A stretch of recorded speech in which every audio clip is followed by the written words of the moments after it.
Thank you all for coming. The next speaker, his name's Alex. Alex and I met about 3 years? Last year. Last year? Yeah. Oh my God. Wow, that's quick. I met him through Bigger Pockets, correct? I reached out to him or he reached out to me, one of the two. And we met. I meet honestly about 3 to 4 people a week through Bigger Pockets. They buy me coffee, or if they're really interested, they buy me lunch. one of the two. And we meet and talk for an hour, and I kind of had him in the path. Alex's path was that he wanted to start out wholesaling. He did. He got, and people ask me this all the time, is how long is it going to take for me to get my first deal? I had one guy came to the office the other day. He literally was calling the first week and got a deal.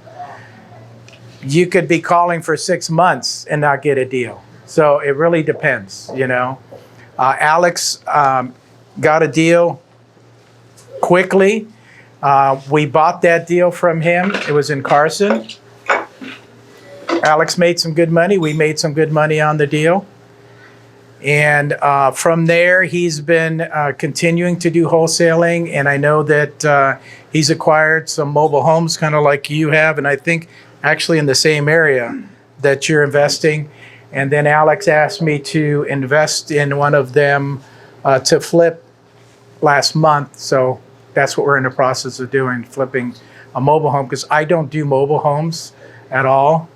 I only do them if they're on land that is owned by the mobile home.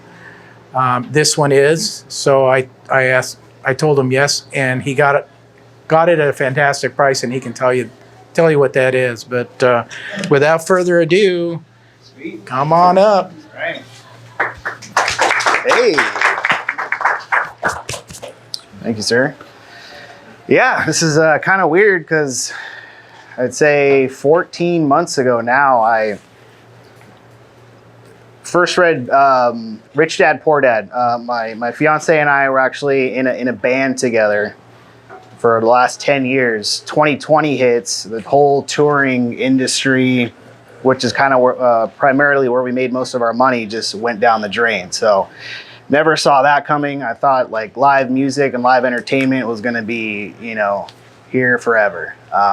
So we had to relook at how we're going to make this money.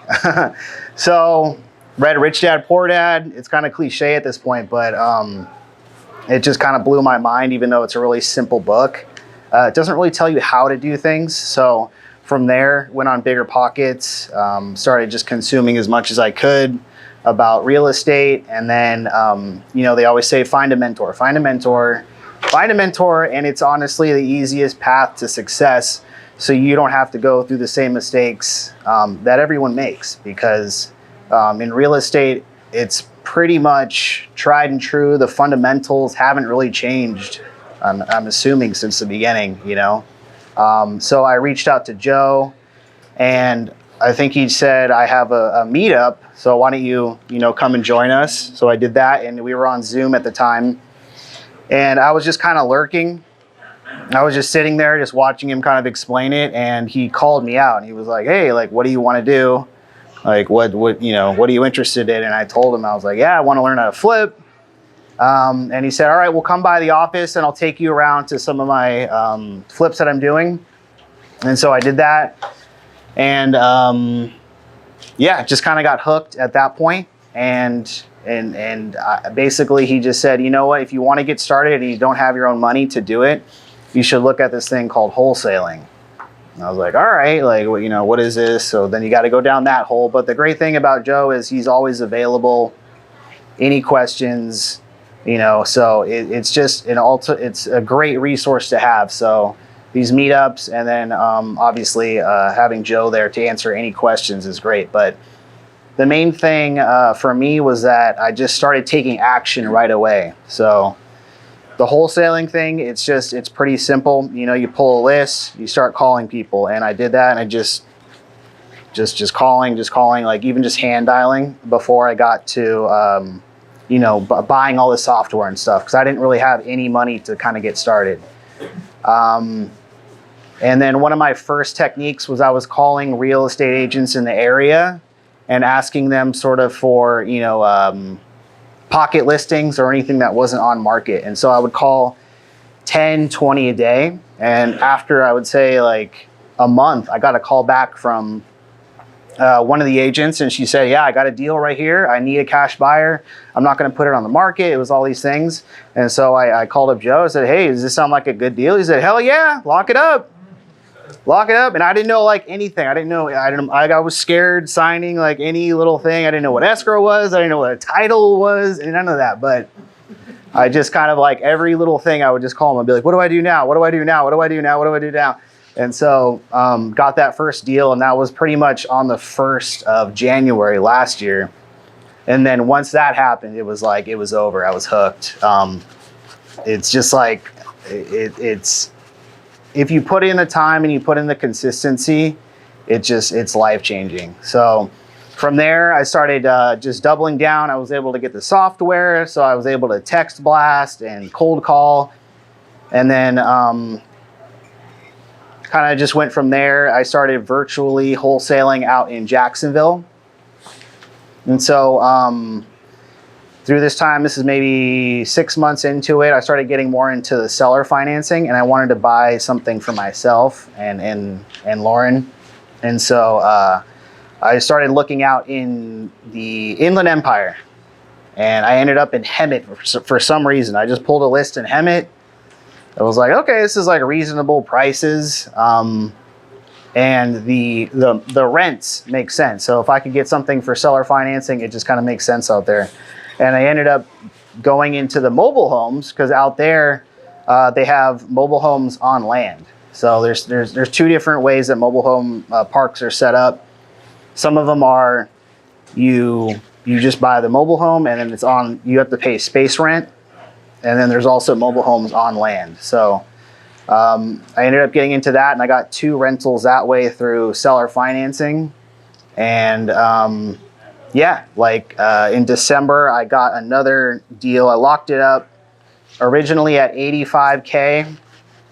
And the ARV is probably like 150, 160 out there. So I got it at $85K, and then I brought Joe down to take a look at it with me. It needed a ton of work. It pretty much needed to be like gutted. It had been vacant for a while. And so after that, I got the price down to about 62K. And so, yeah, from there, just we're about a week away from finishing the flip, and then we're going to list it. So that'll be our first flip, and it's crazy to see like how much you can get done in a year. So my biggest thing would be just anybody that's just starting out is just learn as much as you can, but also start taking action as soon as possible, and just be consistent. Even if you have like a full-time job, if you can put a little bit, like a couple hours per day into your real estate business, it's going to pay off dividends. So Congratulations. yeah, thank you. Can you explain what your seller financing deals look like? Sure, yeah. So through the wholesaling, a lot of times you're going to be giving cash offers. So, and a lot of times that doesn't work. People don't want to hear that. They don't want the lowball offer. So another possible way to get a deal from somebody is to ask them if they'll sell to you on terms. So basically, I'll give you a higher price if I can give you a little bit of money down now and you basically finance it for me. So I found I never done it before, but I just was kind of pitching it out there, and one guy was like, yeah, you know what? Yeah, I'll do the seller finance for you. And he was another investor. He has probably like 10, 15 mobile homes out in Hemet. And so I just kind of like started the relationship with him, got it 5% down, and then he's going to carry the note for 10 years. So it was really easy to get into there. And What's the interest? for him, it was 4.5. He's carrying Yeah. 5%. Yeah. So the payment to him is about it's about, I'd say like $830 or something. And I can rent it out for $1,600. And it's On just, its own land? yeah. Is it in a community? No, it's not in a community. It's on its own land. Yeah. It's just like free and clear. Or... Yeah, it's free and clear for him. Yeah. So, yeah. So I mean, it works. It's like the rents aren't going down. I mean, even out in Hemet, it's like you can't get anything for under $1,500. So it's crazy. And then the other one I got was, sorry, I'll get. You found that you typically don't even pitch seller finance anywhere in like Orange County, Mhm. most of them that have high LA because it doesn't work. Have you found a way around that, like short-term rentals? Yeah, short-term rentals, it may be the way to go. It's just, it's hard right now because even in Orange County, a lot of the cities are cracking down on the short-term rentals. But I haven't really been able to make it work outside of like the high desert, you know, and out in that area. What about in Jacksonville? In Jacksonville, yeah, it's a lot easier because just the price points are way different. So it's pretty much as long as, I mean, it's the same as the rental. If you can get your payment, you know, to the seller low enough, and you're still going to cash flow on top after all your expenses, then you're good to go. So that's pretty much. What's your experience been like the wholesaling across the country? It hasn't been bad. It's more consistent. So out here I'll do less deals, and then over there I'll just do I'll do more deals per month out there. For rentals or flips? For what's that? Are you looking for rentals or for flips in Florida? Oh, I'm pretty much just I'm only wholesaling out there. And then I have a team member that I just met through a Facebook group, and she does all the dispositions. So basically I'll do the acquisitions, and I'll reach out to sellers, and then I'll lock it up, give it to her, and then she finds the buyer, and then we just split it. Did you have a Florida like virtual phone number? Mm-hmm. Yeah. So for the seller finance deal, why do you think specifically why would he decide to actually do payment versus putting on the market? That specific. Yeah, that one he was just saying he wanted to start offloading some of his inventory, but he still wanted the monthly payments. And then he was asking for it wasn't retail, but it was close to retail. And so I was able to get him that price, and then he was able to work with me on the down payment, and so it became a win-win. Okay. Yeah. Capital gain probably though. Yeah, exactly. Yeah. So, and he's getting a little bit older, so he's trying to like stretch it out, sell one per year. So he's kind of holding the notes, and then I'll have a balloon payment at the end of the 10 years. Okay. Yeah. Okay. That's how I set it up. Sounds good. Yeah. I got a question. Where are you pulling your leads from? You getting your list from like PropStream or something? I'm using batch leads right now. Yeah. And so they have everything integrated in there, but I was using PropStream as well. Okay. So Is there a yeah. reason why you stopped using PropStream when it's batch leads? Only because I was texting through batch leads. And so it's all integrated into the system right there. And the data was pretty good. It was pretty close to PropStream. So I can basically just, pull an area, and then they'll have little filters just like PropStream, like, absentee owner, pull that list and then just throw it in there. It skip trace it in batch leads and then just load it right into a texting campaign. Gotcha.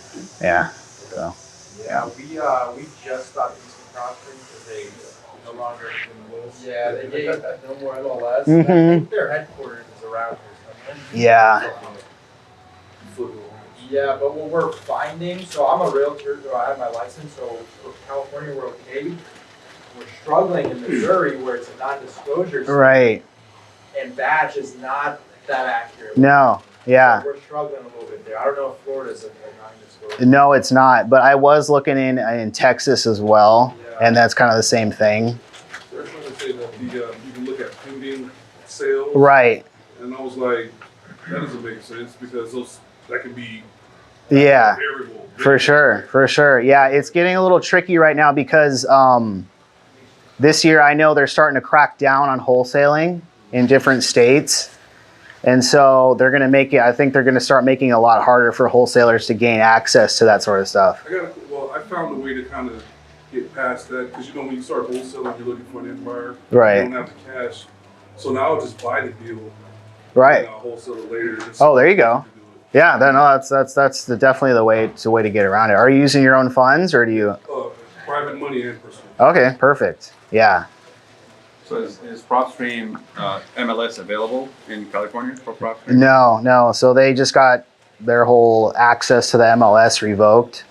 So they don't have that data anymore. So it's pretty much just going off of public records. How about batch leads? I'm not sure if they still have MLS access. They do? Okay. It's just not the most accurate. Yeah. Let's say pending, we look on Redfin, it's sold. Right. Yeah. So I think they're trying to like update their system, but it's like each software has its own pros and cons. So you just got to find the best one. And sometimes you got to use like 2 or 3. So, but It's almost like when that happened, I started reaching out to the markets that I'm in, and I go to like realtor.com and I started looking for realtors. exactly. It just makes sense to do it that way. Yeah. Because if the MLS is gonna trump everything because they can see all that stuff real time.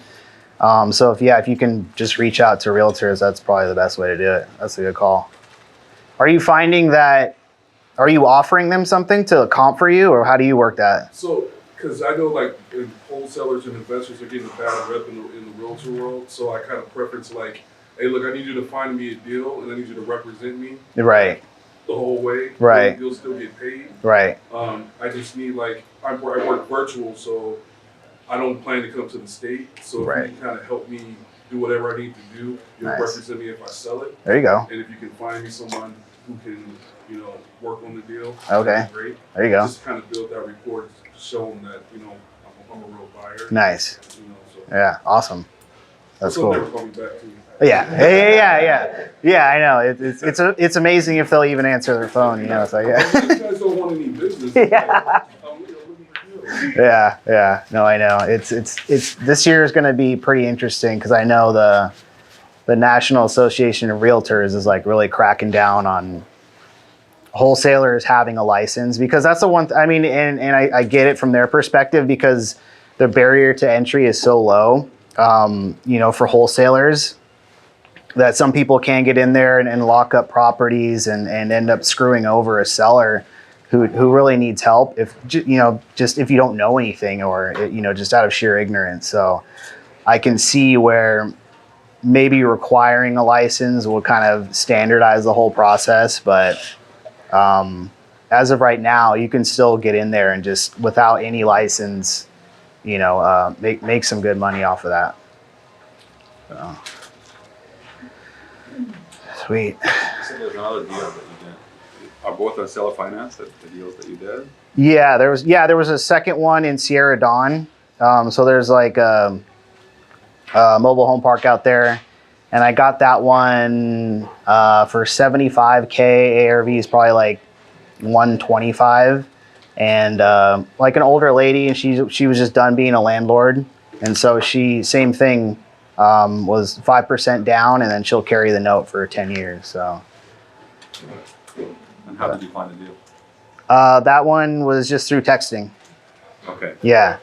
So they'll text, and I just ask them like, "Hey, are you looking to sell?" And they'll say yeah. They'll say yeah or no, and then as soon as they say yeah, then you just get on the phone and talk to them. How often do you have to walk people through that whole process for seller finance? Like, because every time I don't want to do anything like that. Right. It's crazy. Mhm. I just want to be out and done with it. Right. I gotta spend so much time explaining that whole. Yeah. process. Yeah. So what I'll do is I'll try to just plant the seed and kind of pull away, and it really only works if they want a certain number and they're like, I want this price right here. And I say, okay, well, most people are going to give you this lowball price. If I can get you that higher price, are you willing to sell to me on terms? And they'll be like, well, what's terms? And then I just kind of just try to barely explain it. I'll be like, well, that's probably like a conversation we need to have later. But basically, I get you down payment and I pay you over time at a higher price with interest. So you actually end up making a lot more money. So just try to leave it like that. I've done it before where I was trying to explain like a whole hypothetical thing, and then they get confused. And then basically, if anybody's confused, they're going to automatically say no. So I try to like split it up into different conversations. Yeah. But yeah. So how many properties did you like wholesale, or how much would you say you felt comfortable with before you started going the seller finance route? I don't think it was necessarily an amount. It was just me, like, it wasn't an amount like of deals that I did. It was just me kind of learning more about real estate, just over the whole last year. And so, you know, the more you look up on YouTube and stuff, the seller financing kind of just it comes up. So I was like, oh, that's really interesting because, I mean, we've been like independent contractors for so long. So for me to even like qualify for a loan, that seemed like insane. So I was like, okay, this is like a good way to get into it. And yeah, once I did it once, I was like, oh my God, like you can build your portfolio so fast if you can find those people that want to do that, you know. And it honestly, it's a good deal for some people because you do end up making more money if you're just willing to take payment. It's just about finding those people that need help, that have a property that can't be listed or that needs some sort of creative solution. So. Do you follow up on any dead leads? What do you mean?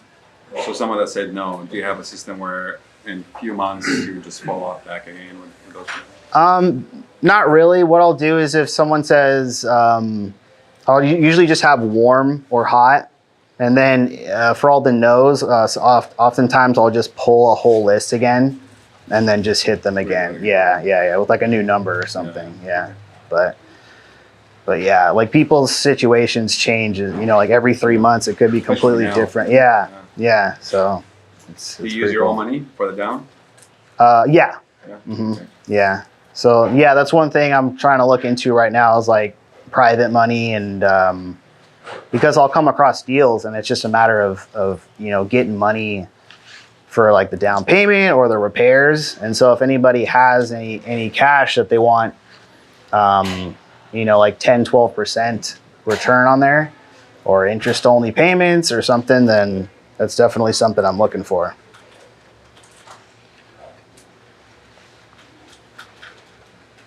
Anything else? No?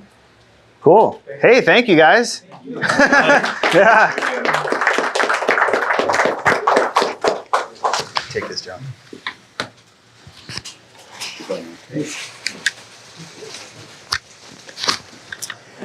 Seller financing seems to be a hot topic. Is everybody comfortable with that? What that is? Yes? Yes. No? Basic understanding of it. Okay. And you wholesalers, if you're not asking for seller financing, you're really missing out on the boat. We do seller finance deals as often as we can. You know, we're flipping, you know, we've got about 15, 20 properties that we're flipping right now with just constant rotation. And if somebody wants to finance that flip for us, why not? And that's an easy conversation to have with them. You can sell it to us. We close on the property. We'll put, you know, 5-10% down, as little as possible, as little as they will bear. They don't have to pay capital gains taxes on their profit until they actually get all the money. They only pay on what they receive. So that's a really good incentive to tell them, a good point, that, you know, you're going from a landlord who has to take care of plumbing issues, toilets, stuff like that, but now you're like a bank. You don't have to, you're just getting money in, okay? You don't have to worry about the leaky toilets or anything like that.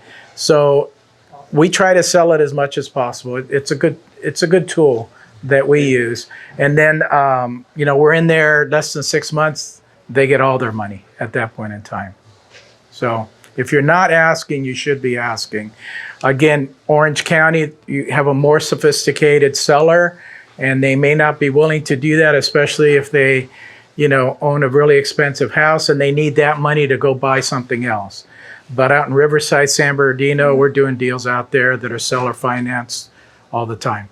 If you Okay. carry the seller finance for like more than a year, so like 3, they only pay the cap gains on the amount they made in that tax year Correct. Yes. off the payments. Correct. Yes. But believe it or not, Joe, even here, there is a lot of people who's looking for that. I do have 2 properties now. One is for 5 and the other one for 2.5. And they're looking to do that just because of the capital gain. They want to waive the capital gain. So they're looking for 5 years or 7 years to waive the capital gain because it's a big portion, whatever they're making. So they want to waive it. Right. And even here, there is. Yeah. Yeah. But you have to ask. Yeah. You know, you don't get anything unless you ask. So here we are, 2022. If you're not awake, this is the same thing that happened in 1980. And I know a lot of you weren't around back then, but I was. We're in the middle of inflation, okay? Back then, I used to buy a brand new home in a brand new housing tract in January.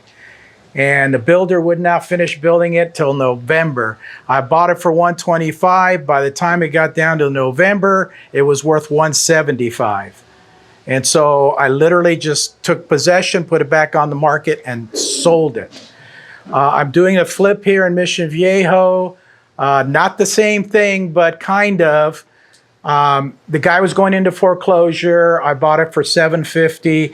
One of our wholesalers called him, said, well, I'm getting foreclosed on in 15 days. And I called my real estate agent, and you know, all the real estate agents are so incredibly smart that his real estate agent said, oh yeah, I can't do anything for you. Okay, we said, yeah, we can do it, not a problem. So we ended up closing it in 15 days, okay? I gave him 30 days rent free. I held back $10,000, all the things you're supposed to do in these type of deals. In case he didn't move out, he didn't move out. So he lost the $10,000, but 5 months later, I finally took possession a week ago, okay? But what you have to look at is what's happening in the marketplace right now. I bought that place for $750. The after repair value was $950. Today, it's 1.2. Wow. Okay, so do I care that he stayed another 5 months? No, I wasn't pushing him out. I mean, I'd call him and say, hey, you moving out this month? Well, no, Joe, I haven't found any place to. Okay, I'll call you next month, you know. And he's probably thinking, gosh, you're the nicest guy. And he wasn't paying rent either. He was just like nothing. Yeah, like I'm a nice guy, you know, but okay, it's gone up $200,000. Yeah, you know, 5 months, no big deal.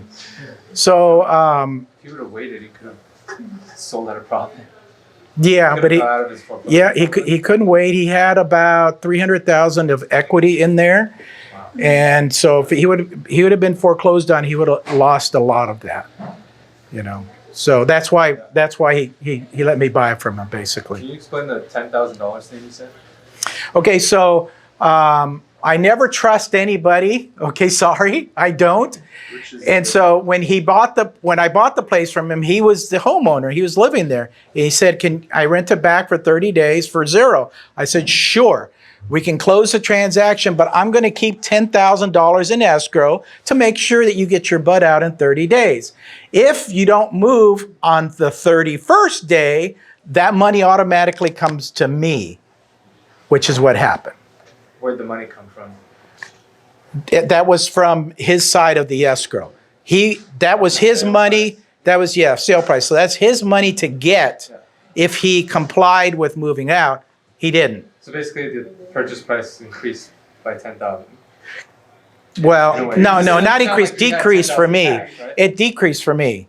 So the purchase price was $750. He got $740 and 10 was held there. He was going to get 10 more, but he didn't get it because that came to me because he didn't move out. So I actually bought it for $740. Yeah. Okay. Because it's not like he had $10,000 cash to put in that. No, he didn't have anything. Yeah. He had nothing. So did you foreclose on him, or you just left? No. He finally said, I found a place, I'm moving out. And you said thank you. And I said, thank you. When did you get the money? When you took possession, or? We closed escrow. 31 days later, I called escrow. I said, he's still there. Escrow says, oh, let me call him. She called him, says, oh yeah, I'm still here. Okay, I'll send you the money, Joe. So 740 Okay. sale 740. Yeah. Okay. Yeah, but then I've held on to it for the last 5 months with nothing. And it's costing me, because I have a hard money loan on there, it's costing me I'd say about $5,000 a month, around there. Yeah, but you made probably $200,000 more. Correct. Just appreciation. Correct. Is that the one on YouTube that you put on YouTube? Yes. Yeah, I saw Yeah, it's on YouTube. Yes. Yeah. Yeah, I'm training somebody how to flip properties, and a young lady, and I asked her to videotape me, and so that's the one that's on there. Yeah. That's on YouTube. Yeah, if you want to see it. How did that lead come in? You said they called you up because they're about to get foreclosed? No, I'm doing the same thing he's doing. We're pulling lists, and he just happened to be a name on a list, and he just happened to be getting foreclosed on in 15 days. And a lot of times we'll pull lists where people, have already have the notice of default on file, which is the paperwork that the bank sends over to the county recorder's office to say that, you're not making your payment. And so don't you think those are good leads to go after? Yes, but everybody else is going after them too. And it's just a matter of timing. You could call them the next day that thing's filed, and they could say, yeah, come over, let's do a deal. Or you can wait, 15 days before they get foreclosed on, and I'm sure this guy got hundreds of postcards, hundreds of letters, hundreds of phone calls until that 15-day, drop dead date. The bank said, no more postponing, we're going to foreclose. Then he was able to make a deal. He wanted to make a deal at that So how did point. you secure the deal? I mean, before you got to the escrow, did you sit down with him, did a purchase agreement? Yes, So that's kind of the first thing you did. absolutely. And you left and you called your private lender, like, I want you tomorrow to Yes. secure me the money, basically. Yes. Because that's kind of a time game, basically. Yeah. You gotta make Yeah. it The late. private lender I work with, he can fund something in 3 to 4 days. That's not an issue. Okay. Yeah. They're very quick. No. Yeah, especially when they evaluate the deal like you're a flipper. So when they look at the 750 and they go ARV No-brainer. 950, that's a no-brainer for us. And plus, it's Joe, and Joe does Yeah. not hundreds, but tens of loans through us. I think we got 20 out right now. So, we know that he's good for the money at the end of the day. Yeah. There's some private money lenders that are back east that are kind of scamming people with false appraisals about how they're going to, a house that's valued at $80,000, they'll say it's worth $200,000, and then you'll reappraise that house for 75% loan to value, and now you're on the hook for about $200,000 or 85% of that, and the house is not even worth that much, and that's just a way for them to make money. So when I was talking to the person that this happened to, I was like, you gotta be really careful. Yeah. Because now you're just paying this high percentage rate on the money that you pulled out of this house for no particular reason, because that house isn't valued for $80,000. That kind of tripped me out. I didn't know you can do that, but you gotta watch people who try to scam you. Did you ever watch The Sopranos? Yeah. They had a scam going just like that. They had an appraiser in their pocket, basically overinflating the value. They were getting the money out of it, and then after they got the money out, they went to the house and took all the copper and everything out of it. Yeah, I love Sopranos, but anyways, that's just a scam that they were doing. That's another big reason I don't invest out of state, and I tell people when you're going to invest out of state, you have to be careful. You need to have somebody there that's going to see everything that's going on, and it's going to tell you that, okay, yeah, this is a good part of the neighborhood. If you go over there, that's a little sketchy, but here is good. You can buy here. I've always been here in Orange County because I grew up here, so I've never had the need to go out at all. But yes, you have to be careful, always. How often do you guys do deals in Orange County? Just because I came from a virtual background, and then when I broke in here, I just lean towards Inland Empire and cheaper parts of LA County because more distressed areas. But in Orange County, I haven't really marketed much because I feel like I'm competing with the normal buyers who don't care. They'll pay market value even though the house is not really that nice, whatever the case may be. So how do you compete against that? Are you If putting- it's not a foreclosure situation, it's just a normal. Are you putting offers that are on the MLS? No, we do all off market. Okay, well, you shouldn't. I mean, you're going to receive the normal competition like us and Alex and stuff, but you shouldn't have normal buyers looking at any of this stuff that you're going to put offers on. I mean, honestly, most of the properties we buy are literally like hoarder houses. They're very distressed. They're not something normal that you can even put on the market and get a deal from. So the reason you're probably not getting anything in Orange County is, again, you have a more sophisticated seller here. And then the prices, we don't purchase anything over 800,000 here in Orange County, pretty much anywhere, because once we start getting up into the million, range, you have buyers that literally come in and they go, did you get that tile at Home Depot? Because I saw that there, it's like, my gosh, you want me to pay 1.5 million and that's Home Depot tile? They're too picky. They're really too picky. And so I don't like dealing in that range.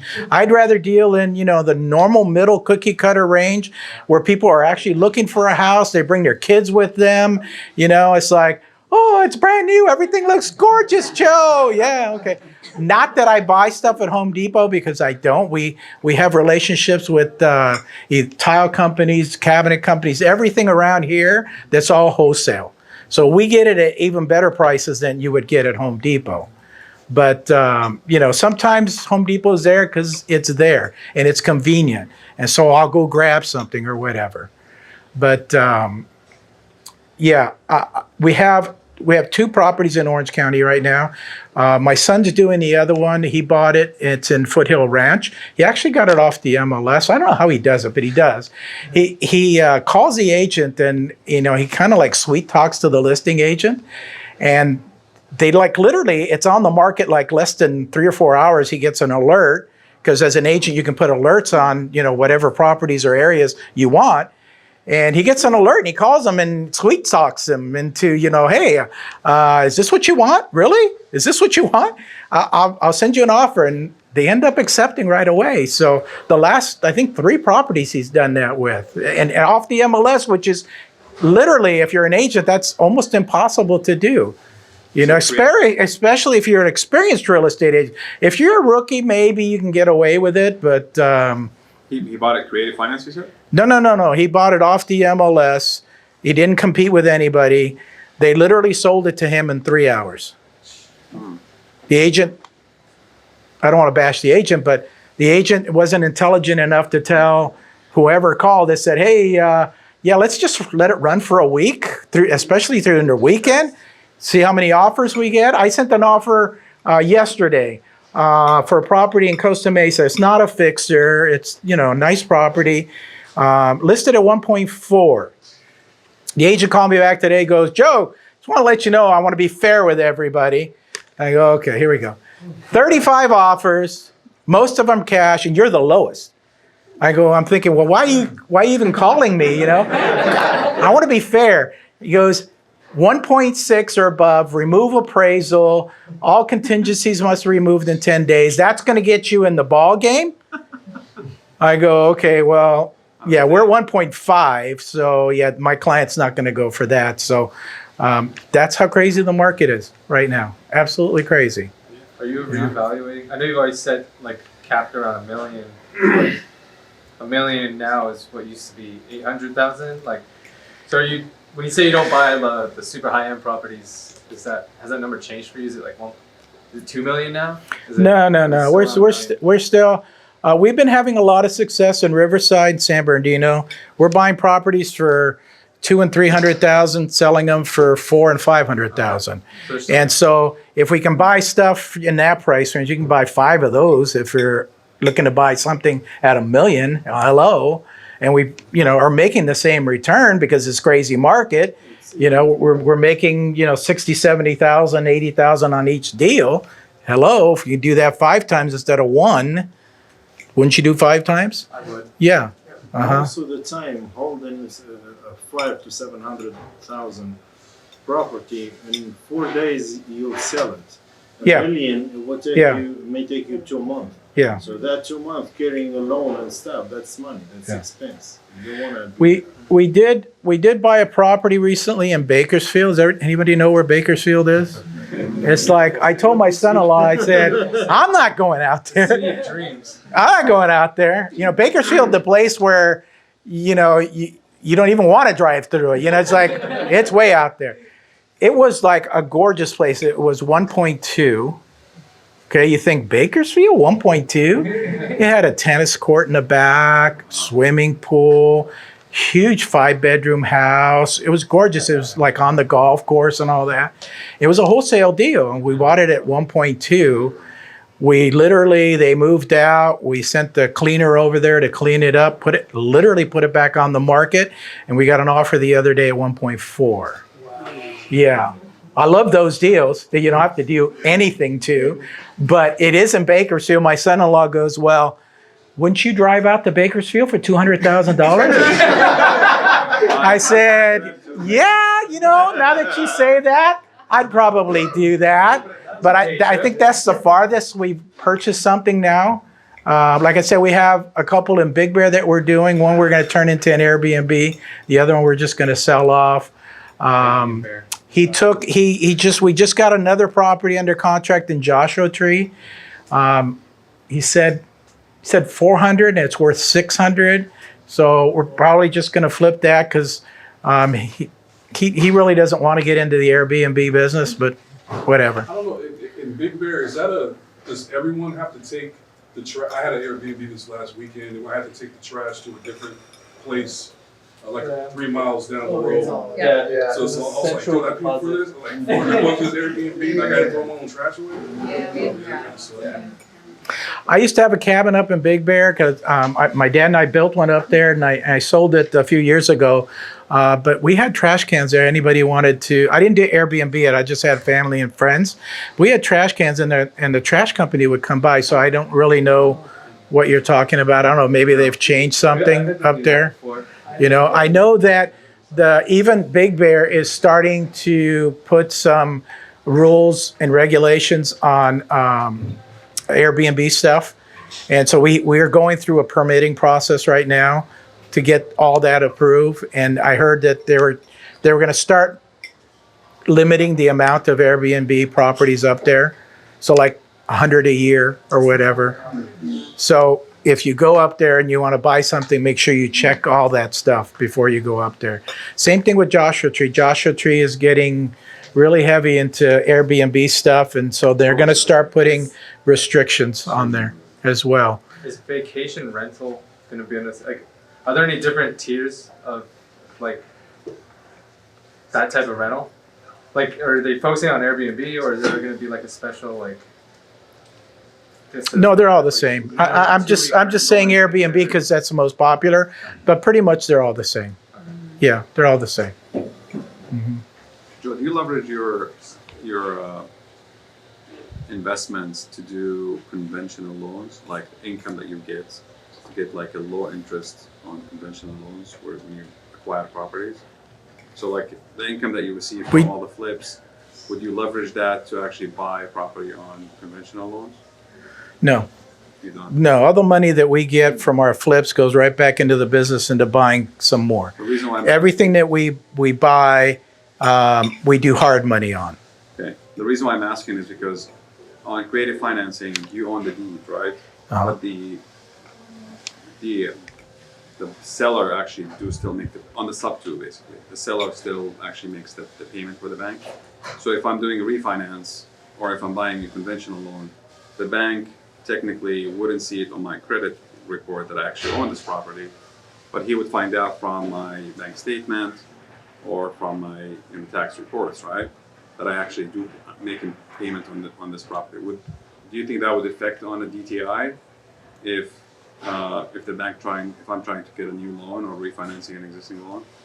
Okay, so you're talking a couple of different things. Okay, seller financing means that the seller is going to finance it for you. But what happens if the seller has a loan from the bank? Can you still do a deal like that? Absolutely, and that's what he's talking about. So the bank has a loan for $100,000, and then the seller is going to give you another $100,000 on top of that, and then you wrap all that into one loan. Okay, the bank is never going to know that you're paying their mortgage for them. And your question is that somehow if you go to get some more financing someplace else, will the bank find out that you own this property? Okay, yes, because you have that property as a rental and you put it on your 1040. The minute you put it on your 1040, the bank's going to ask you to give me your 1040 for the last couple of years. They're going to go, well, wait a second, this property in Hemet is not in your name. What's going on there? You know? Well, it will be in my name. Well, yeah, it'll be in your name, but there's like no loans attached. So if you tell them that there's no loans attached, that's up to you. Free and clear. Yeah, if it's free and clear, it's free and clear. That's Well, fine. They'll find out from the bank statement. Exactly. Well, they're going to find out because if they do a title search on that property, they're going to go, wait a sec, there's a loan? There's actually 2 loans on there. Yeah. So they're going to find out. But I mean, if you're doing a rental and the rent is actually as high as, or maybe 1.25 higher than your PITI, it washes it out, right? So it does not add Yeah, to but your the debts. banks use a formula where they use 75% Right. of the income. Yeah. Yeah. So if I make like, let's say I'm making $1,250 on a rental and my PITI is 1,000, it breaks even, correct? So Correct. it really doesn't matter how many sub 2 you would have if Correct. you could be able to go through that. Correct. Yeah. Talk to the bank. Okay. Okay, it depends on how they're feeling that day, because literally I used to buy properties for 5% down, conventional loans, and then it got up to 25%, and that's probably where it's at now. Correct me if I'm wrong. On an investor loan, how much do you require them to put down? 25. Yeah. 20% Yeah. for conventional. Yeah, exactly. So we've gone this, circle. I was hoping that, we'd come back down the other side, but they got mad at investors 10 years ago when all this happened. And, they haven't forgotten that, that happened. Not that it was our fault, It's like, you guys were giving out 100% loans. Why would we not take advantage of that? For the industry that they require the higher down. Yeah. Okay, and so when a bank makes a loan, they make a loan for $100,000, you hold on to it for 30 years, you pay off in 30 years. How much money do you think you've spent on that? Close to double, 2 to 3. 3 times. So, do you feel sorry for the banks? I don't.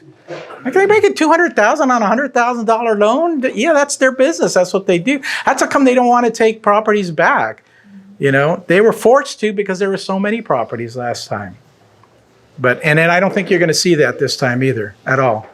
We're going to start seeing a slowdown, but not anywhere close to what happened last time.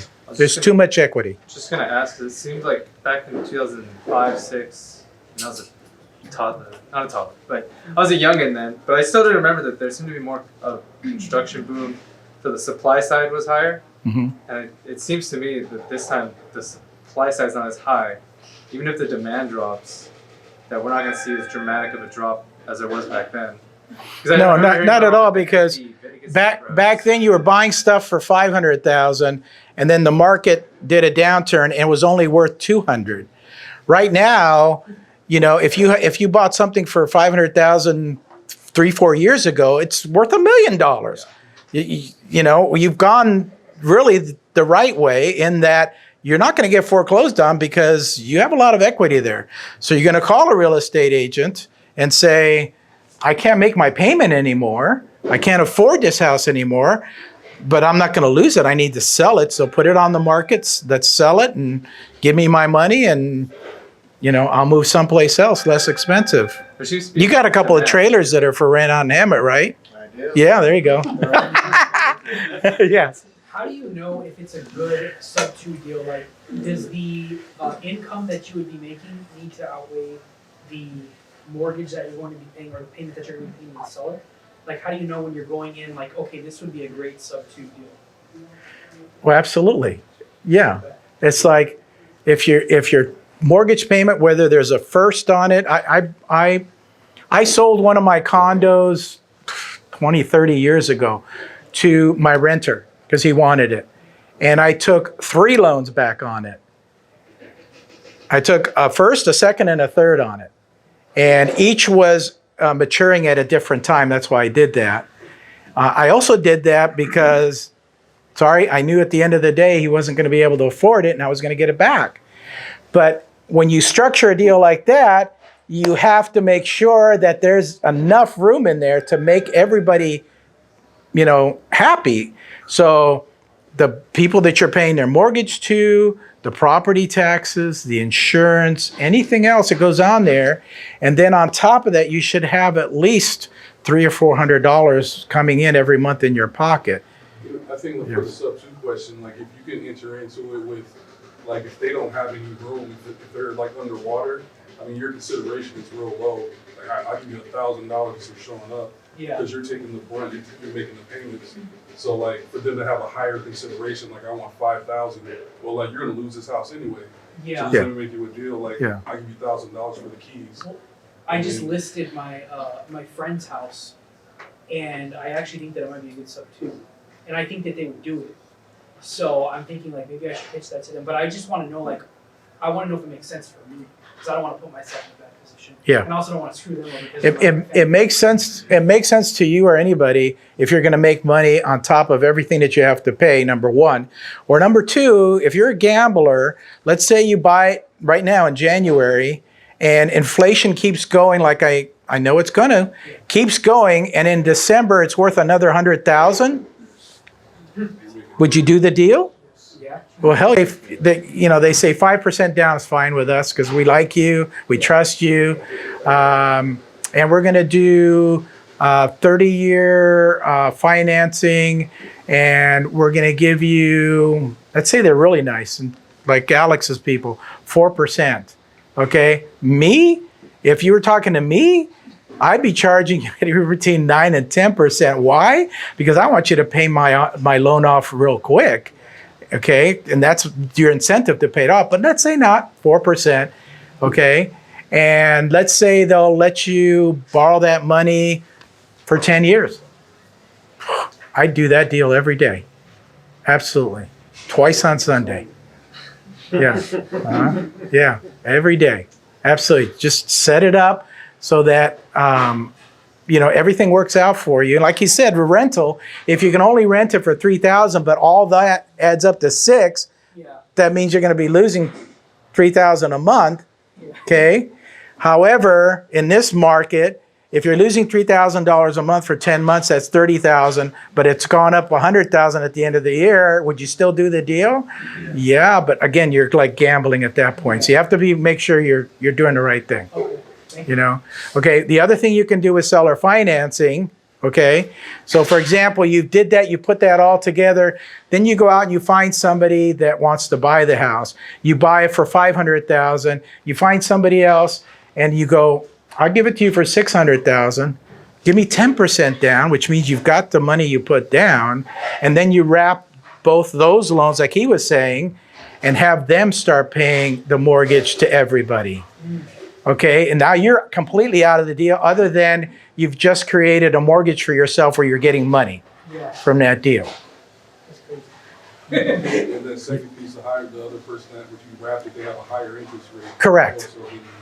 Correct. Because with the higher interest rate, let's say you have two loans that are like 4 and 3. If you charge like 5 or 7, you're charging that for all of the loans. So you're actually making money on these other loans as well. Yeah.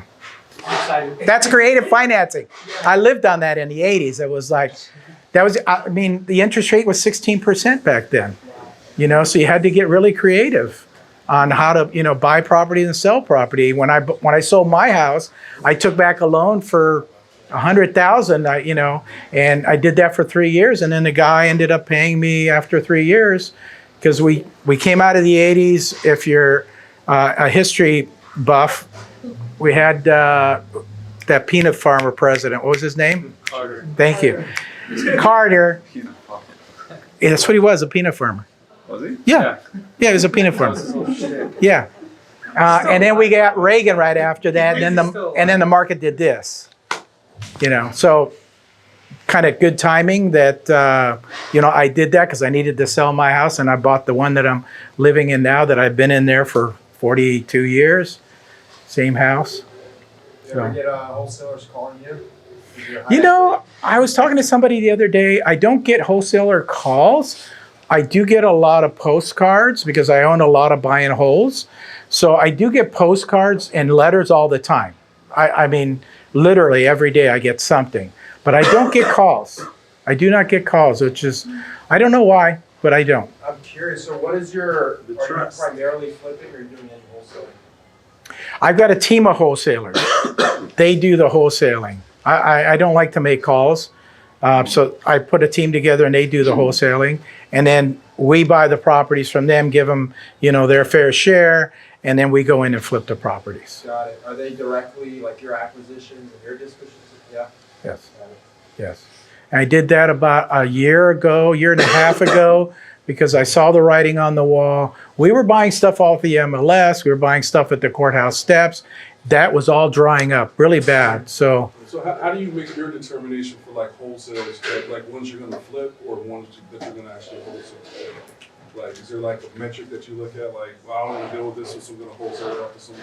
Bakersfield, yeah, we don't want to drive that far. And if we can put it on the market and make, a couple 100,000, why not? So we didn't do anything to it. Most of the properties we're buying in Riverside, San Bernardino, like I said, those are like literally like hoarder houses. Some are in not a great area, but anything that's for sale around California, it goes like that. And so we go in, we fix it, people fall in love with it, they buy it, move on, we move on to the next one. So determination on what we do, it's just like my son-in-law, my daughter and I sit down and go, yeah, let's just either wholesale that one or just, fix it up and sell it like it is, or do a complete flip. We talk about it. That's it. That's all we do. Do you still use a PropStream for your leads? No. We've used Property Radar forever, and so we pull lists from Property Radar. Okay. Yeah, for all our leads. And then my son-in-law and the head wholesaler that we have are really heavy into Facebook and Instagram, Google, so they do all that stuff. We spent about close to $100,000 on marketing last year. And that got us about 35 properties. And at the end of the day, like I say, we're making 50, 60, sometimes more. Honestly, the people are so crazy that they're putting so high of an offer. We're thinking we're going to make 60. We end up making 120 at the end of the day. It's like, it's really crazy, but it's okay. Remove the appraisal contingency. We don't want to deal with that. And people are just literally dying to buy these properties. Not literally, but they're dying to buy properties. Seller financing works really good on older people, okay? Because older people want to get rid of what they have, because guess what? You can't take it with you, so you may as well use it while you're still here, right? And a lot of them don't want to be landlords when they get to be older, so it's like a win-win for them. It's like, yeah, I don't need the money, but yeah, you want to give me like $800,000, $900,000, $1,000 a month for the rest of my life? Yeah, that sounds good to me. Why not? And I don't have to take care of the toilets. I don't have to listen to people calling me. So when you're talking to older people, especially, ask them, you want to do seller financing on this deal? Especially when their pensions are getting cut. Yeah. Social Security. Ooh, I've had to deal with that lately. Oh, man.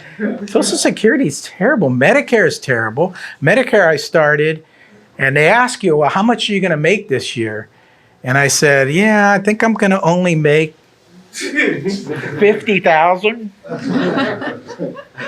And so then I filed my taxes last year, and they saw what I really made. Okay, so I was paying $148 for medical, which you're required to do when you turn 65. So be prepared. They sent me a letter just recently, a couple months ago. Guess what? Your Medicare bill is going up. What is it now? $500 a month for Medicare. And it's not like you can't say no. It's like, cancel my insurance. No, that don't. This is the federal government charging me $500 for my Medicare. Huh? Like even if you get other insurance? Yes, I have other insurance. Yeah, I'm fully covered 100%. Medicare becomes your primary. I'm off topic here, but Medicare becomes your primary, and then the one that you had, that's secondary. That's fascist. They're forcing you to pay. Don't get me started. Other people's Yeah, don't get me started. Don't get me started. That is insane. Yeah. Just call it life tax. insurance, and then you pull money from your life insurance to flip, right? That's risky. I read a book when I first started. Was called Money Dynamics, and in Money Dynamics, Vanita Van Caspel, I believe was her name, and she says invest in this, this, this, and this. One of the things she said about insurance is don't buy insurance unless it's a term policy. Because a wholesale policy, you're lending them your money. You can do way better investing it yourself.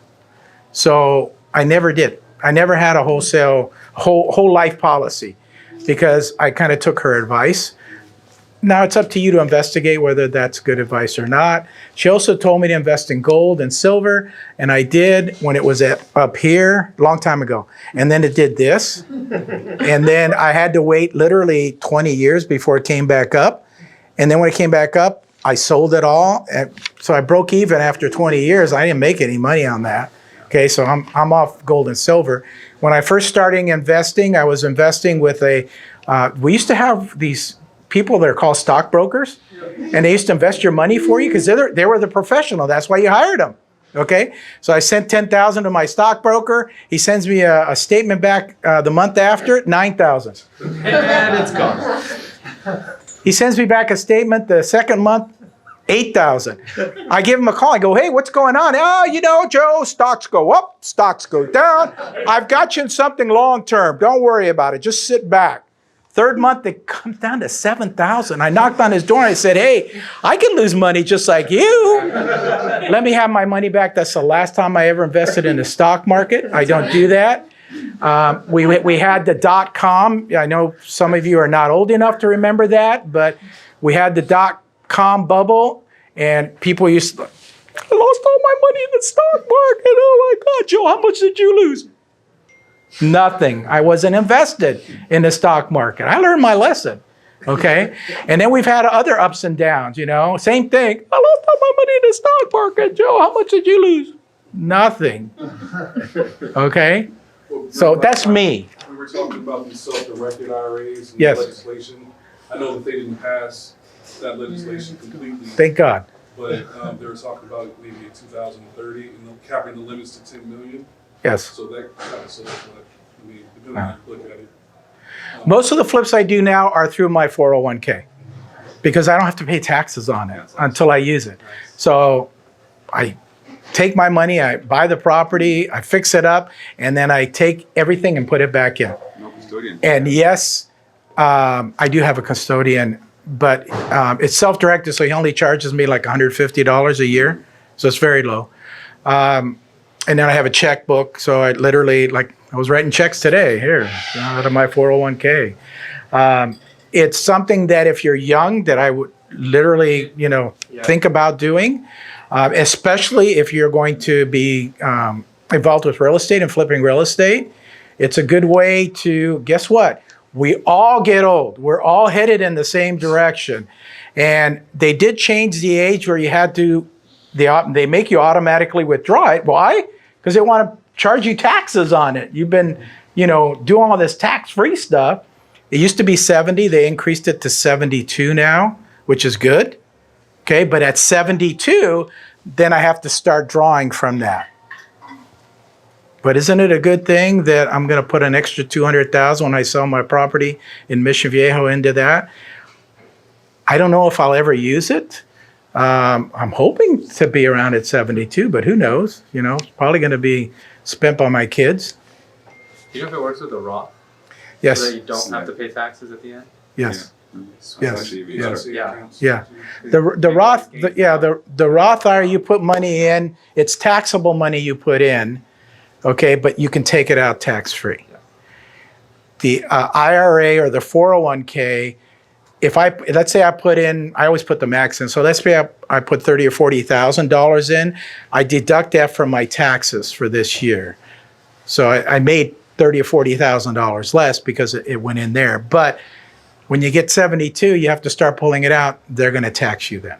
That's how Mitt Romney made his money, right? With a Roth 401k. Yeah. If you're young, do it raw. $25 million. I don't know how many people have kids, but I recently, as like a year, I have 4 kids. So I recently started a sole prop company for how I pay my kids, and you can pay your kids up to $12,500 to where it's you don't have to pay any taxes on it. So for each kid, I pay them at least that much per year, and I dump it into the Roth IRA, and that can grow and it's self-directed. So I get like Vanguard stock, so it grows. But the plan is maybe about 4 years from now, I'm going to take all 4 accounts and then self-direct them, and then buy a property within the trust. So that's one way you can kind of Excellent. realize that strategy. Excellent. Dang. Yeah. If they don't touch the money. Any from birth 40 years until old. 18, until they're 18. Yeah. So all my kids, But start start from what age? Huh? How much was the what limit? age? From what age? From when they're born. Yeah, from their born. Baby. You can pay a baby. You know how you pay a baby? I mean, they have to do something. You take a picture of them and put them on your website. Talent. Yes, absolutely. Really? Absolutely, yes. Absolutely. You know, as they get older, yeah, my 3-year-old was licking stamps the other day. Yeah, putting them on these envelopes for me. Yeah. You just need to justify whatever age they're at, how much money you're paying them. Yes. Especially if you're going to deduct it from your business. Mhm. Believe me, the rich get rich because they know all these things. Okay? They create. They create, yeah, exactly. They created all this stuff. Accounts, like if you put in a trust, like each one I pay them, so they pay into the trust, so it grows. So we buy all the things that we're looking to buy later in the trust so they can have them when we die. And so I tell them that every day. I was watching a TikTok. I got hooked on TikTok because I think it's so hilarious and people are so creative. And this wife was talking to the husband. Hey, what if your daughter called and said she wanted $2,500? You have $4,000. What if your daughter calls and says she wants $2,500, and then a little bit later your son calls and he says he wants $1,500? How much money would you have left? The husband goes, $4,000, because I'd ignore their calls. I thought that was hilarious. Any other questions before we break it up and you can network? We're here till 9 o'clock. The cost segregation, are you familiar with it? The what? Cost segregation? Cost segregation. Yeah. Yeah, that's a new fancy thing that big investors do. So if you have an apartment complex, you can do what's called cost segregation, which basically says you send a company over there. They go, yeah, you have 12 air conditioners, you've got a roof, you've got this flooring, you've got all, they break all that stuff apart. And then they say, okay, you can accelerate the depreciation on all this stuff. Instead of normally taking it over 27.5 years, you can do it year 1. The non-structure. The non-structure, or you get it to year 1. But you get your money ahead. Correct. Yeah. Correct. Yes. So you write off all that depreciation to begin with, which means that your income goes from here down to here. So you have to pay way less in taxes. So you get to keep that. Yeah, and you get that credit, you can use it for something. You can start. If you don't use all of it, you can roll it over to the next year. Correct. Exactly. Yes. Yeah, that's just another tax thing that the rich have out there. Any other questions? What's your plans for 2022? Keep doing the same thing I'm doing. I don't see anything different. The more properties, and you wholesalers here, if you want to get rid of your stuff, please call me. We buy properties all the time. If you want a good website to do your numbers in California, go to Pellego.com. That gives you everything that you need, from this is what it's going to cost, this is the after repair value, and then you put in the rehab value, and it'll tell you whether I'm going to make a profit on that flip or not. Okay, I'm looking for at least a 10% return on my money. So if I buy something for $500, I want to make at least $50 on it.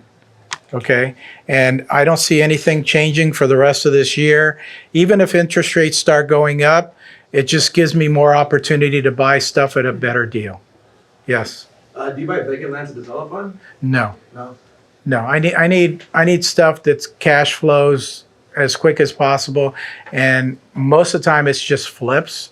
I'm in and out as quick as possible. We're literally like ring around the rosy right now.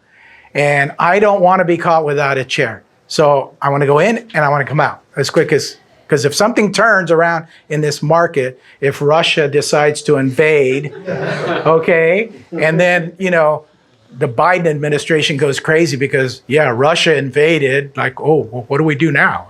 You know, who knows where this market's going to go. So I try to be in and out as quick as possible. You can wholesale Yeah. bomb shelters with that. Yeah, that'd be a good business. Yeah. Yeah. You want a teeny house? Yeah, it's underground. You know, I used to get a kick because when I was growing up, we had, and I don't know if it's still even around, duck and cover when you were in school. So literally the teacher says, duck and cover, you go underneath the table. Okay. But then you grow up and you go, wait a second.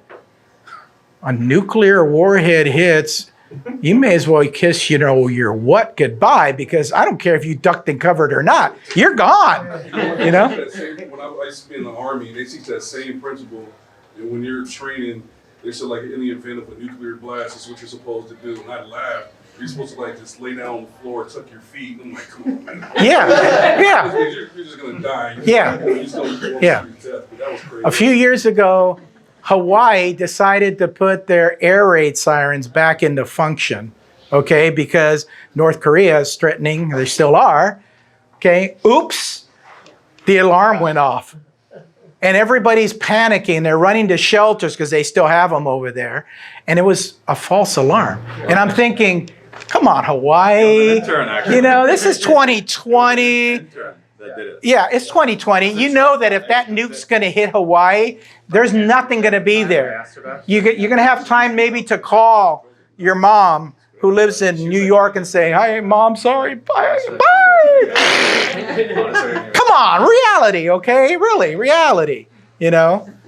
They just don't deal with reality. It's like, you know, whoever thought that up, other than like, let's say if I was a governor of Hawaii and I go, yeah, this guy puts, you know, air raid sirens together. And him and I are really good friends. Let me do this air raid siren thing. Let's put them back together, you know, because my friend's going to make money and, you know, he's going to take care of me, you know, next election. That's what they're thinking, you know. So I don't know who the air raid siren guy was over there, but I'm sure he made some money, you know. It's crazy. It's almost like if an asteroid were to hit, you think the government will let us know? Within like 5 minutes. I hope they don't let us know. You know, let it hit, and you know, whoever survives at the end of the day, sorry, because you're gonna die a slow death. You know. We'll have really like survived people on Bakersfield. That's true. That's true. That's true. Yeah. Yeah. No one would go there. Or if we have the big one, then people in Bakersfield can have beachfront property. Yeah. You know? Yeah. Yeah. All those stories have been around for a long time. You should have kept that property in Bakersfield. I know. So I saw. You're gonna live to the deal I sent you today, but Yeah. Bakersfield. I saw another TikTok the other day, and they were talking with a guy from the Midwest, and they had an earthquake there, and it was like a 4.2 or whatever, and the guy just jumps up and he's like, "Oh my God, an earthquake!" You know, and then they had another guy from another part of the world. It was like 6.5, and the guy goes, "Oh wow, that was a sharp one," and then they came to California, and it was like an 8 point, whatever. And then they were filming this guy in bed in an 8.0 earthquake, and the guy goes, what the hell? We're used to them, I tell my wife the same thing. It's like, did you feel that earthquake? I go, what earthquake? It was a 6.5. It was like in Northridge or whatever. I go, I didn't feel nothing, And so what? If the big one hits, it hits. We haven't had It hits. That's kind of scary if they come in the middle of the night and you're asleep. And tornadoes look pretty gnarly. Utilities of electricity and water. Yeah, Yeah, the big one's coming. I haven't experienced that yet. Okay. Anybody else have any questions for me or anything else you want to bring up? Oh, what was that website you said again? Pellego, PELLEGO.com. Cool. You type the address in there, it'll find it, and it'll do all the calculations for you on the first page. So as a wholesaler, if you're in California, that would be a great, unless you want to do like Curly and find a real estate agent, because everybody has a friend that's a real estate agent that wants to help you do comps. Yeah. At the end of the day, we use that, but at the end of the day, we always come back and check it on the MLS, verify it on the MLS. Because I think you were saying before, it's hard to find comps for this one that you're doing. Same thing will happen with the Pellego website. And if you're an agent, you need to speak to an experienced agent that knows what they're doing. Because if they don't, they can lead you astray real easily. Okay, especially if they don't have, what I call a dog in the fight. They're not going to get any money. So yeah, this guy calls me every 5 minutes. Here, I'm just going to give him this number. Yeah. So, any other questions? No? No? Really? If you're a real estate agent and you're looking for employment, I am hiring. Just throw that out there. Okay? Hopefully you get your contractor's license back. You should be flipping properties as a contractor. I don't know why you haven't been, but definitely you should be. Yeah, get that license and flip. You don't need it. I mean, we hire contractors all the time, but if you want to go through that process and get it, that's going to save you 10 to 15% on each deal. But you probably have all the contacts you need. Just go find the properties and start flipping them. So one question. Yes? Huh? What you just said, how does it work? What? Like, if you have a license, you can save it? Oh, the general contractor is going to charge you about 10 or 15% more than you hire all the subcontractors yourself. So that's kind of their fee for managing and hiring everybody for you. Around 10 or 15%, maybe more. It just depends. You got a contractor that works at this price, and you got a contractor that works at this price. So it depends on who you pick. Okay? Do you have virtual assistants that takes calls? Yes. Yeah, we hired 4 of them the other day. We've got 2 in the Philippines, and we've got 2 of all places in, where's it at? In Mexico, not Mexico, but along the coast there where everybody likes to go. Costa Rica. Yes. A lot of Americans have actually moved to Costa Rica, and so they're calling for us, because they speak really good English, obviously, and they're calling for us. And what we do is we literally dump the list on them. We pulled the list of 250,000 homes the other day, and we just dump them on them, and they cold call them, and they give us back the warm leads. Like, I'd think about that, Okay, yeah, hold on. Let me have somebody call you. Then they switch them over to one of our closers. Like, you said you were a closer. Switch them to one of our closers. Do they offer them like deals? Does who offer who deals? The virtual assistant for the home seller. Like, do they offer them a number and to say, oh, let me think about it? No, they're just gauging whether they're even interested. Interested, okay. Yeah. So they just warm up, because if you've ever done any cold calling, you're going to get people that F you and do all that stuff. So if you're like sensitive, some people are really sensitive, I don't want them yelling at me. They're on the phone. They're not going to hurt you, but I don't want them yelling at me. So that way, just get a virtual assistant. You don't have to listen to that. And then they send you the I'll talk to somebody. You get a warmer lead. You get somebody at least that's going to be polite to you. I had a guy, I called him. He says, Joe, I'm really interested. I go, okay, well, are you thinking on a price? Because I always have them tell me a price. I don't offer them a price.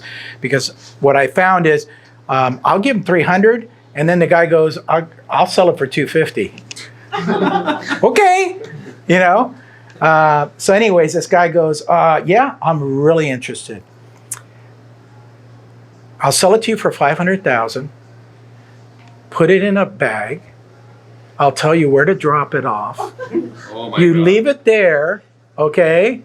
And then I'll sign the deed for you. Leave the deed there. I'll sign it for you, and we have a deal.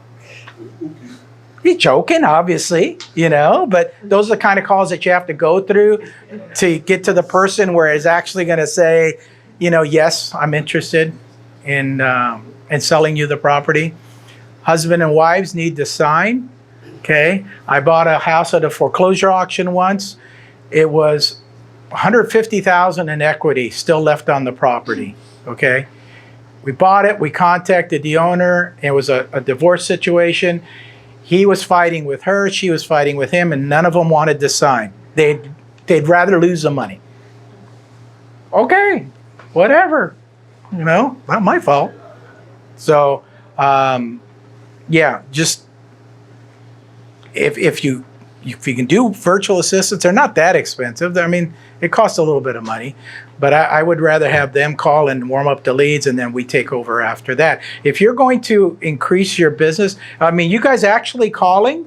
We have VAs that. Okay, you do. Okay, because I was to say, the only way to increase a wholesale business is to hire VAs. You know, 8 hours a day, and we're all human.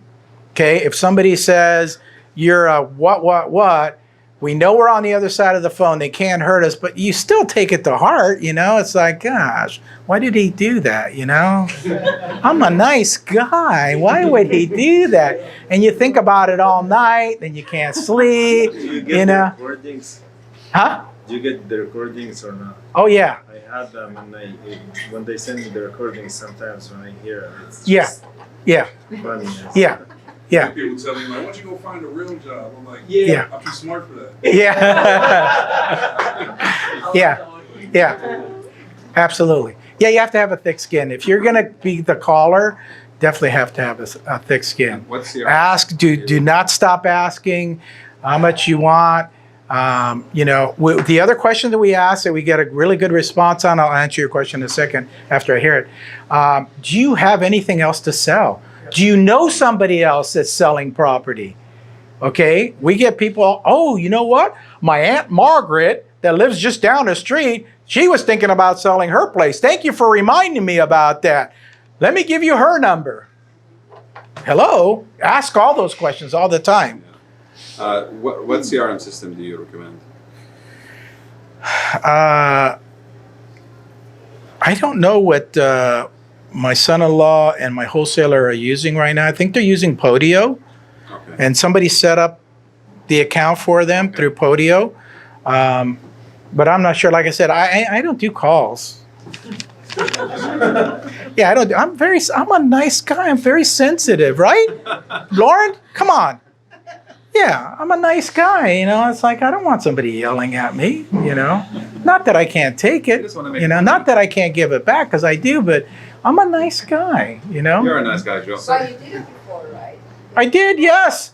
It's like anything else. When you're first starting out, yeah, when you're first starting out, you have to do all these things.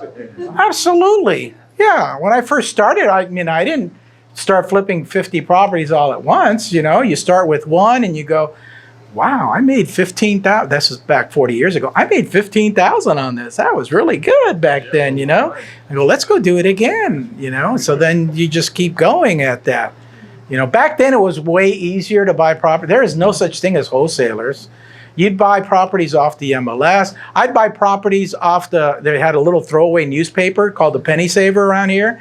And there people advertise their properties on there. And this one lady goes, getting a divorce, take over payments. What? Yeah. So I called her and I go, what's happening? She goes, well, the property's worth 50. Oh. Property's worth 50. I have a loan for 45. Take over my payments, you can have it. That's almost like owner financing right there, isn't it?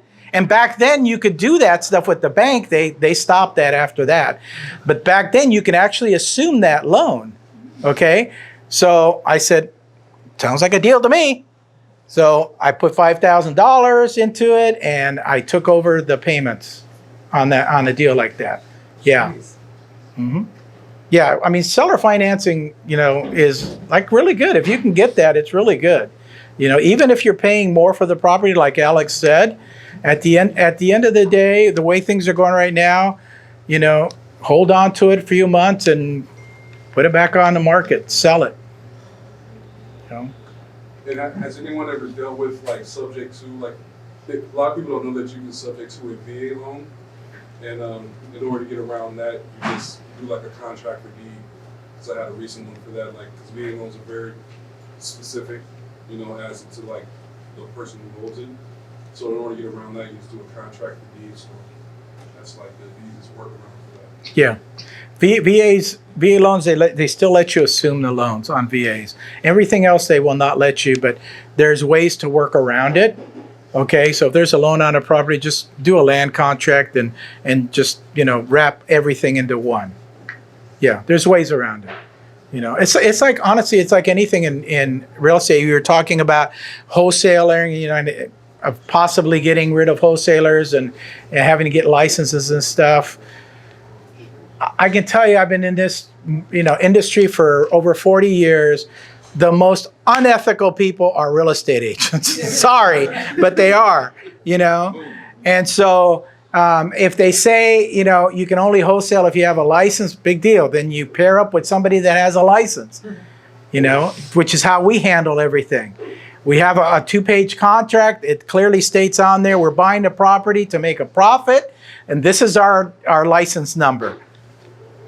Who's doing it? Well, it's not somebody that's licensed. It's one of our assistants that's doing it. But at the end of the day, we're responsible and we're licensed. Okay, so there's ways around everything. You just have to find that way. Why did you move to America? Because we're the land of the free, the home of the brave, and you can work around everything, right? Right? There's ways around everything. Okay? As long as you pay the government, you're good. Yeah. I mean, how many people have come from, I don't want to pick on Mexico, but how many people have come from Mexico in the last year or two, I mean, if you're in New York, you don't have to be a citizen and you can still vote. Yeah. Like, how does that work? Yeah, that's crazy. We're headed to politics here. I don't want to go there. Okay? I don't want to go there. I know. Yes. Anything for on the investor side? I mean, you've been talking a lot of the buying and selling side, but more on that's where do you look at in California for a starting level? So I don't recommend anywhere in California to buy and hold unless you find a niche like Alex that's buying stuff, less than 100, but he's able to rent it out and make $400 a month. That's awesome. It's a mobile home park. Okay, you don't get really thrilled from a mobile home park, but if he's making $400 a month, who cares? Okay, so look into those type of places. But California it's so hard. If you buy something, you're not going to cash flow here. It's very, very difficult unless, like the place that we bought in Big Bear, we're turning it into an Airbnb. And when I mean turning it into an Airbnb, it's not simply doing a normal flip like we do. It's got to be Airbnb, likable, ready, friendly. When the downturn hit 15 years ago, there was a guy buying properties at the courthouse steps. They were literally selling hundreds of properties a day in Orange County. Yeah, now there's nothing. He was buying everything around Disneyland. And he must have had the thinking cap on. He was turning them all into Airbnbs. And he would have themed Airbnb Disneyland homes. He would put the Disneyland characters on the walls and all that. Okay? Until the point where it came, everybody was, following him and doing the same thing. And then Anaheim said, that's it, no more Airbnbs. And so that's really where it started. Was Disneyland said, well, we're losing a lot of money because these people are doing this Airbnb stuff. Yeah. And then all the hotels around there said, no, yeah, we're doing that. So then they started complaining to the city. And where do you think they get their donations from to run for office? was them, these big people. Okay, so then they started putting rules into place. Do you Yeah. do multi-family or apartments type deals? I don't. You're almost running into the same situation with them. You know, they just don't cash flow. You'll find that most people that are buying multifamily is foreign money, that they're basically taking their money like from China or places like that, and parking it over here for safety reasons. So they don't care what they pay for it. You know, I mean, I do some property management as well, and I have a Chinese agent that calls me and she goes, Joe, I got another one for you. And you ask, well, what's another one? Another one is she has these Chinese investors. They come over here and they buy brand new homes in the brand new housing tracts in Irvine. And then what do? They turn around and rent them. Okay? The problem is that a few months later, the renter that she puts in there, and I've told her this time and time, you have to run credit. You have to do all this stuff to these people. You should see the one I got the other day, a 500 credit score. I mean, I wouldn't let this guy, you know, come in and do my toilets in my house. You know, it's like, you crazy? And she's letting these people rent, and then they stop paying. And so now she puts it on me, because I like to do these things. She puts it on me to evict them out of there through my attorney and handle that process. So, you know, it is what it is. But you'll find that a lot of foreign money comes here and they park it in multifamily and stuff. But Yeah. they So speculate. They make money. they speculate. Yes, they make money. Yes. Yeah. So, I mean, your question, what do I do as a young investor that going to make me some money at the end of the day? You can do the same thing Alex is doing. You just have to find the right spot, the right niche, and then, you know, figure out, okay, what am I going to do with this? He's got a couple of properties, more than a couple of properties that he's holding on to. And then this one, he called me on. He said, you want to do this? Because I've never done a flip before. And I said, yeah, I'll teach you how to do a flip. So how many times have I been out there? Once, and that was to take the price from 85 down to 63 or 2. Yeah, I mean, literally, I told him, because I love doing this. Okay, you can introduce me as anybody you want. Introduce me as your contractor. See, I'm walking around going, hey, Alex, you remember? This is going to cost you about $5,000 to do, and I'm talking loud so that this guy hears. You know, and this is going to cost you. Oh my gosh, I don't even know if I want this job, Alex. I don't know. It's really, really bad, okay? At the end of the day, we left, and then I said, Alex, take over. I go, I'm not going to partner with you at 85. Call me with a good number. So he calls me back with 62. I said, that's a good number. Okay? That's a good number. No, I didn't go that low. Yeah. Were you partnering as a wholesaler or partnering as a flip? As a flip, we're 50-50 partners with me putting all the money in. How's that work? He's a very good person. He does all my YouTube stuff for free. We do like 2 videos a week. And I always love it when he brings his fiance, because she's beautiful. And so I'm here, and we had a script going on. I'm here, and then she's in the background one day, and I go, you didn't clap. I go, what happened? It's like, you're supposed to clap. And she wakes up and goes like, okay, whatever. Yes. Well, I just piggyback on the long-term holds. I like still long-term, but I just opened up escrow today on a little duplex. I have a cash on cash is like 18%, $1,100 a month, and $384. So they're out there, San Bernardino County, desert area, but built in 2005. So I mean, it's rare you'll find your niches, and this is on MLS. So just popped out of escrow, and I nabbed it, and it's they're out there, but yeah, it's hard in this market. The rents are crazy right now. It's just absolutely insane. Yeah. It's sad. I don't. Yeah. It's really sad. So that's the purpose of meeting with this group, is to get young people like you started.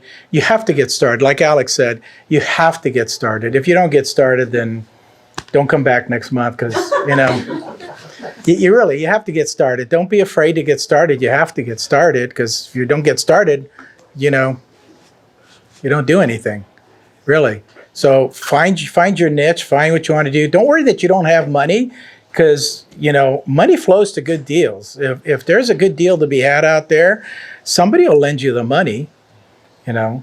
They will, you know. I'll take 50% of the deal or whatever it is, you know. If it's your first deal, are you going to be happy with that? Hopefully you're going to be happy with that. You know, it's something to start out with, educating yourself. So, you know, never say no to a deal. If you say no, then have them call me and I'll look at it. You know, I'll take it. Yeah, I'll take it. But yeah, get started. There's kind of really no bad time to get started if you know what you're doing. I don't like doing buy and holds. Sorry. I flip too, but yeah. Yeah, I don't like doing buy and holds right now. I'm going to wait till the next downturn, whenever that comes, and then I'll go in and do my buy and holds. The last downturn, I ended up buying 20 properties. I have maybe 10 of those left because I've sold them over the years, and they were 10 of them were in my 401k, so I didn't have to pay any taxes on it. I just put the money back in there. I've been investing in San Juan Capistrano, if you know where that is. I think everybody knows. There's a great area if you're an investor. It's called the Villas. It's about 1,000 condominiums from Oso Road. You get off at J. Sarah, and then you make a left. And on the right, there's about 1,000 condominiums there. And I've been investing there. The first house that I told you about that I bought from the lady, I paid $50,000. The last downturn, they were selling at $500 in the ghetto. I call it the ghetto because I've lived here my whole life, so I know that it is. It's Orange County ghetto, but it's a ghetto. Okay, $500,000 for these places. They dropped to $100,000, and what do you think I did? I bought 10 more. They're back up to $400,000, $450,000 now. It's like that was a no-brainer for me. 2008. You know, yeah, yeah. Mine was the little houses right there. Pardon me? Those little condos and. Yeah, they're condos. Yeah, yeah. They're actually townhouses. There's nobody above or below you. That's the definition: a townhouse and a condo. Yeah. What do you think? Yeah. Okay, let's talk about rents. When I first started investing, the rent in that condo, 2-bedroom, was $500. It's $2,500 now for the same 2-bedroom. The entire time I've owned it, over 40 years, I have never, ever lowered the rent on that place. Never. Okay, so last downturn, everybody that's, in underwater or whatever, where do you think they're coming? They're coming to my rentals. And so what happens? Supply and demand. This is America, supply and demand. They come over here and guess what? The rents go up. That's what's happening right now too as well. The rents go up. They don't go down. They never will. Rents never go down. They always stay up. Always. I've never ever spoken with somebody that said I had to lower my rent for whatever reason. No, not at all. I would venture to say that Section 8's probably going to grow, not shrink too. So. Yeah, now Section 8, rental payments. yeah, government guaranteed rental. Section 8's gone through a massive turnaround, I would say. I used to rent to Section 8 people, but they would literally destroy the place. Now they receive what's called a voucher, and they're on that voucher, and it takes them 3 years to get that voucher. And if they lose a voucher, they're back out on the street. Okay. And by the way, the new term is not homeless; it's unhoused. Only in America can we come up with these names, Yeah, the unhoused people that down the street, Oh, you mean the homeless? No, unhoused. You're racist. You're racist, Joe. Oh my God. Okay. Yeah. So, where was I? The homeless. No, besides the homeless. What was I talking about before that? Section 8. Oh, Section 8. So Section 8, really not really great people. But now, because it takes them 3 or 4 years to get this voucher to move into a place, they take care of the place really good. I have Section 8 people. I actually have an old guy. The problem is, as a renter, as a landlord, for renters, please don't ever fall in love with your renters, because everybody does. The problem is that then you don't raise the rent. Well, this guy is He must be like 80 something now. I've been renting for him for 10 years. I've never raised the rent. Oh gosh. Throw something at me, please. It's like, oh my God. But he's like 80 something, you know? He's on Section 8 and his wife passed away a couple of years ago. I'm just kind of saying, you know, it's like, whatever, you know, I've got enough with this other stuff. Let us leave this guy alone. He calls me every once in a while. I know he's starting to, you know, get senile. He calls me, goes, Joe, did you get my check? I go, yeah, I haven't been to the post office yet because I have everything going to the post office. I don't want him to know where I live. Everything goes to the post. I haven't been there, but yeah, I'll check, you know. And so I go over there and I go, no, it's not there. He goes, oh, Joe, I'm so sorry. I'll mail you a check right now. I'll mail you a check right now. In fact, I'm going to mail you 2 checks, once for this month and then hold on to the next month's check. He's a nice guy, you know, nice guy. So don't do what I just said, okay? Really, don't do that. Just you have to, if you have a rental business, treat it as a business, okay? Because if you fall in love with these people like I have over the years, because remember, I'm a nice guy, right, Lauren? Yeah, see, I'm a nice guy. You're not going to make a lot of money at the end of the day. And that's what you're in the business for, to make money, correct? Anything else? What time is it? 8. 8. We have another hour. So please, mingle, ask questions. If anybody wants to meet with me for an hour, it is coffee or lunch. Just let me know. I'm happy to talk to you for an hour and get you started in the right direction, whatever that direction is. You'll gain a lot of good information from the hour, right? Yep. Yes. Yes. Okay? Any other? That's it? Thank you. Appreciate it.